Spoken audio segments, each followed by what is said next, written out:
Paul McCartney's bass line on the George Harrison song If I Needed Someone from Rubber Soul, 1965, is a great bass line, really fun bass line to play, but it's also really simple because McCartney is essentially repeating the same one measure pattern through a whole lot of the song.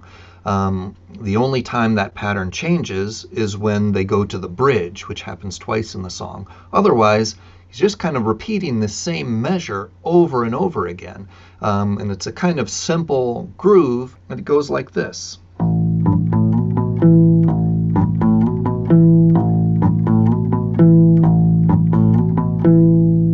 So let's break down what he's playing in this groove. So it starts with an open A, and that'll kind of ring out through this entire groove. We get a kind of short G, sort of staccato G.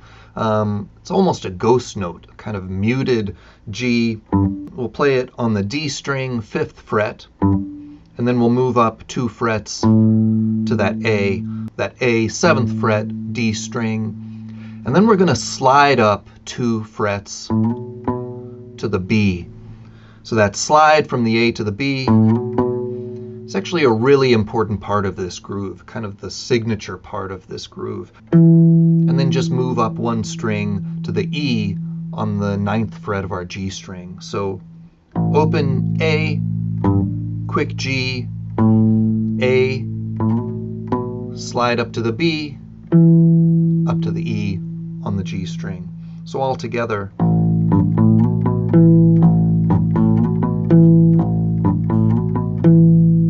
McCartney varies this groove occasionally, but it usually comes in the form of just playing that E twice at the end of the groove. Sort of 2 8th note E's instead of 1 quarter note E. So we end up with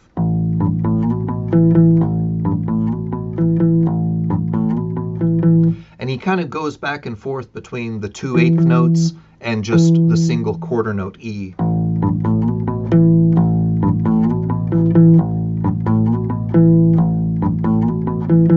He doesn't alternate one then the other, one then the other exactly.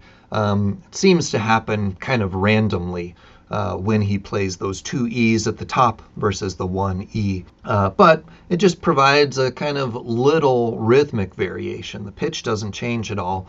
For the bridge, this is the only time the groove gets away from that.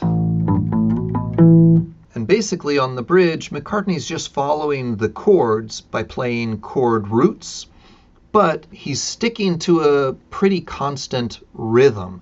The rhythmic pattern usually on the bridge is quarter, quarter, 8th, quarter, 8th. So you can think of it kind of as long, long, short, long, short.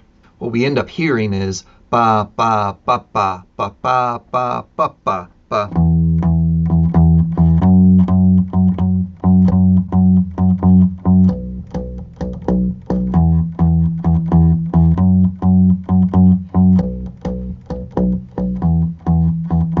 He never plays it exactly like that, but that's the basic idea.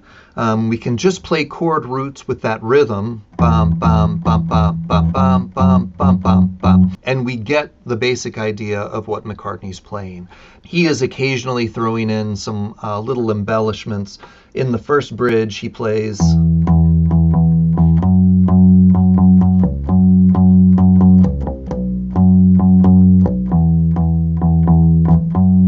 we get this kind of little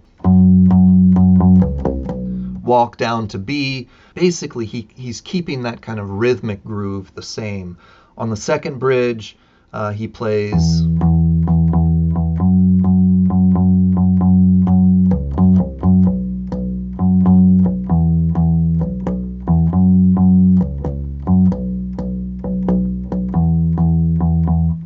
we're still getting a lot of that bum, bum, bum, bum, bum, bum, bum, bum, bum. He kind of falls into doing some root 5th motion on that B minor, root, root, 5th, 5th, root, and then the E minor, root, root, 5th, 5th, root, and then the F sharp 7, root, root, 5th, 5th, root. But really we can play this whole bridge just playing root notes and that